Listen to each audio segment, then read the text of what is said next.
So as I continue my struggle in trying to get an 8-bit BP6 motherboard fixed up, I figure now's a good time to go into some depth of the struggles a largemouth bass had using a computer at all. A lot of people might not know this, but Bass Use a Computer was a spiritual successor to a video made 1 month prior called Mighty Bubble Wrap. It was basically about a shark sarcastically yet frantically popping bubble wrap, making fun of a recently released trailer for Mighty Number 9, which gained notoriety for its cringy 90s style punchlines and make the bad guys cry like an anime fan on prom night. Aside from it being pretty dumb, I took it down some years after its publication because the fast slideshow at the end contained at least one offensive image, or so as I see it. I got the bass plush before the shark one and did flatter the idea of making videos of either one before, but was also reluctant to do so because I assumed I would become associated with Super Mario Logan somehow, simply because I was doing very annoying and aggravating things with plushies just like him. Only difference is that I don't make blatantly racist jokes or anything that mocks disabled people. But aside from that, the video was meant to give the largemouth bass as a species a completely new character. I wanted to see others develop some new respect for this fish because it really is a cute little thing. I was frustrated with how there was practically no thinking outside of the box when it came to fish. It was largely the same old, obnoxious, self-centered fishing videos and some cooking here and there, said the guy who enjoys poultry. In any case, it did seem to work, though not quite as I expected. I ended up creating a new category of plush videos myself, as a number of knockoffs have been spawning over the years. It might not seem like it on the surface, but making Bass Use a Computer was a technical nightmare. I had so much trouble figuring out what techniques could work, like how the fish was going to click on objects or type anything. All I really knew is that I wanted him to type up a Word document ranting about idiotic and oblivious fishermen that only saw him as a sporting object or something, and that it would end in a blue screen of death. Initially, this corner of the basement was set up with an old HD TV which an Xbox One was connected to. Of course, my interest in gaming had been declining as a whole, let alone consoles. I wasn't doing any console gaming in 2016. The Xbox belonged to what I'd say was a temporary stepfamily, but others say wasn't. I've explained this in some places before, but I figure I should give you the whole story. My mom's boyfriend has a few kids who used to only visit here on occasions for a while, and I did a number of favors for them before, maybe making them some food in the midst of their gaming. But the year before this video was recorded, they ran into quite a significant bit of turbulence. Their mom died, and so they had to move in here. So, kind of just helping them out with some tough times, but it was at this point that everything started to become a clusterfuck. The older boys especially proved to be highly lacking in discipline, always stealing things from each other and never washing their hands, those sorts of things. Their dad drank a lot too. It just seems like the perfect fit for a stereotype of white suburban trash. As well as making it difficult for me to just enjoy my life, them being there really made it difficult for me to make videos. They'd scream a lot on their headsets over trivial video game events, so if I was to record anything, I just had to shut the door and maybe suffocate a bit in the heat generated by the computers I'd have running, or just wait for a good time when everyone was at school.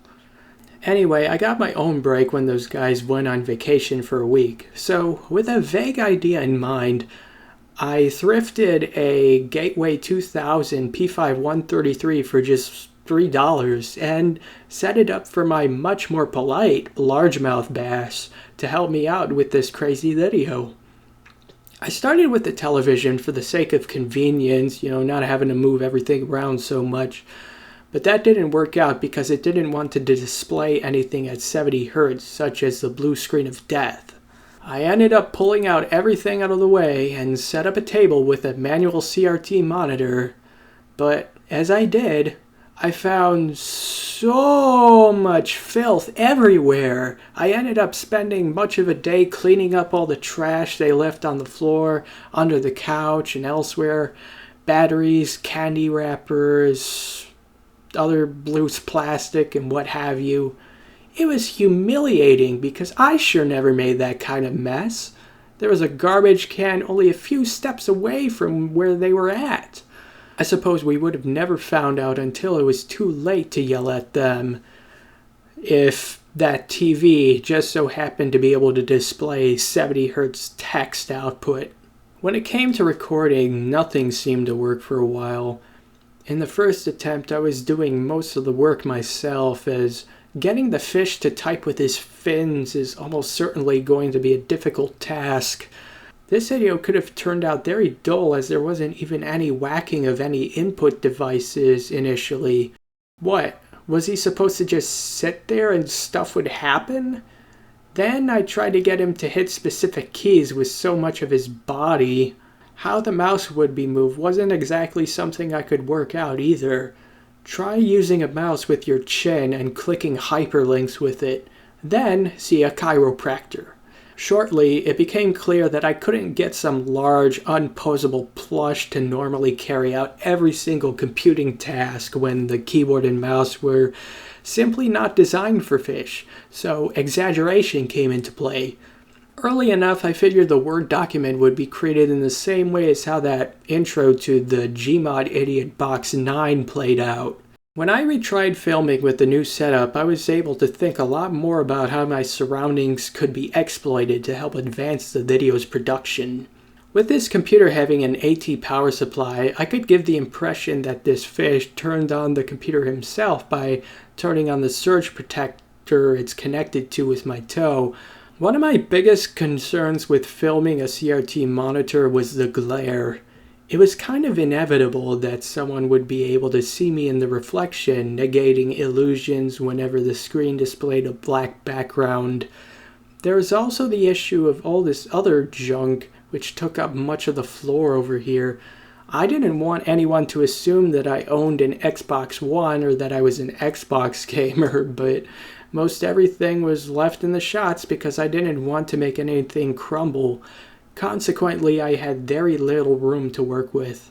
You may have noticed that the fish was supposed to log into his own user profile with a standard wallpaper and color scheme, but I ended up scrapping that idea after one particular take. I'll tell you about it. I basically just dropped his whole body on the keyboard, and he must have hit the escape key, giving the equivalent effect of clicking cancel at the Windows 95 logon dialog. For those who don't know, logons are not mandatory on Windows 9X and don't have any serious security functions. They're just for loading user profiles and connecting to network resources if you have some setup for any account. So I was holding back laughter when this happened, and I immediately took that as my answer to the whole logon issue. As for moving the mouse around, cellophane tape works really well for these kinds of plushes because their fins have absolutely no stuffing in them. I don't know if it was supposed to make the fins move around more easily or just a case of cheaping out on manufacturing, but it was very beneficial in this way. Still, it was kind of tough to make sure the mouse ball was making contact with the table surface at all times. For presenting tasks that require greater precision, I ended up recording separate takes at angles where the fish was not visible at all, opting to use my own hands while staying out of the field of view to do something like open a program. This technique is most prevalent with the ski-free footage, as I basically recorded one long take of me playing the game without any idea what I was doing and spliced parts of another take of the fish moving the mouse around in between key points. The flimsiness of this plush works to our advantage here, as with some tweaking, I can get him perfectly postured in the frame, sitting down and looking at the screen. Then it's just a matter of tugging both tails of the mouse back and forth, not too hard, or the fish will fall over, or the tape will rip, I guess. So at this point, a variety of ideas brewed up as I tried to get a feel for what all I could pull off here. The email came up later, sometime after I was in the midst of recording the essential, infamous word scene, but this whole thing got so chaotic that I knocked a fluorescent light bulb out of place. I interrupted filming to try to get this thing back in place, only to fumble it so badly that it shattered on the ground. I didn't know this until it was too late, but the thing with these bulbs is that you're not supposed to vacuum them out of the way. I guess you have to immediately contain all the released mercury with something, turn off all ventilation in the house, then carefully sweep up the debris, and maybe throw it away. Don't take my word on it. You should probably just look it up yourself if you're concerned about shattering fluorescent light bulbs. Kudos to all the engineers creating LED shop lights these days, because fluorescent tubes are an abomination. I suppose I must be fully detoxified by now, but we were never taught anything about how to handle situations like this in school. We allow too many cryptic hazards into our lives. Lead cords, pretentious luxury soaps, unsafe electrical outlets. We used to have lead paint too. It's not the future we wanted, but it is the future we have chosen. 6 hours after the incident, I returned to filming, all super tired. That's when I threw in the email scene. The Exchange client in Windows 95 was pretty much never demonstrated in a YouTube video, even though it's actually quite easy to set up and doesn't necessarily require an internet mail account. You can set up a mailbox on a local area network and create accounts that connect to it. No obligations. This scene uses a different technique. As you might guess, it's a shot over the fish's shoulder, but being mindful to hide away the fins, I managed to mouse myself. The logon scene was supposed to have more close-ups of the fish displaying great confusion over the dialogue, but one of the takes was moved over to this scene. Restarting again after a broken fluorescent lamp. I also ended up re-recording the entire Word document scene, probably because I thought some smug commenter would nitpick the clock jumping backwards too much had I only recorded the missing takes. There were plenty of takes where my hands got caught in the frame, but I worked around that easily by slightly zooming in as I edited the video. I do have a pretty strong knack for editing, which I've secretly developed over the course of 4 years on another channel that I've since done away with. I despise custom thumbnails. They're often abused to contain something that doesn't actually appear in the video, whether it be fancy art, something obnoxiously exaggerated, or misleading. My workaround with them is often to take a snapshot of a frame in the actual video as is, and use that as a hopefully effective thumbnail someone might want to click on. Here, a frame of the fish staring at the blue screen clearly must have hit home. B-sawed funny, fish funny, both integral to the video. Perfect. When I uploaded Bass Use a Computer, it initially didn't take off very much at all until a number of months later when my channel blew up from something else. I had a feeling it had to catch on at some point given the material it had, but ever since it did, people have been begging me to make more. In theory, I could have ran with the fish plush idea to this very day, but that's just not what I want to do. I don't make money off of these videos as I want to have as much creative freedom as possible.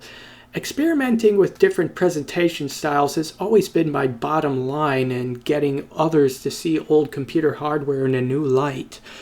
I have made a sequel called Bass Land Party, as well as a prequel involving a shark installing Red Hat Linux over Windows 98. The latter ended up killing off my interest in making fish plush videos because it was just more the same, no real technical advancements in the formula. Suggesting Bass use a telephone isn't going to cut it. I'm just glad this was all worth the trouble, given the videos attained 1 million views just now. I don't really pay attention to the comments it gets, but I've been pretty shocked to hear testimonies of people who use my videos to help them get through some tough times, as I've always been under the impression that my videos didn't really mean anything and I was just that one annoying fuckwit which always got in the way of anyone's pleasure of viewing real retro tech YouTubers who are totally 100% sane and articulate. I'm considering commentating the Bass LAN party as well, as that has a ton of unused materials as it went through an even worse production hell. But in the meantime, stay on the lookout for the third episode of Big Eye, a series of 4 videos demonstrating Quake on 30 different computers.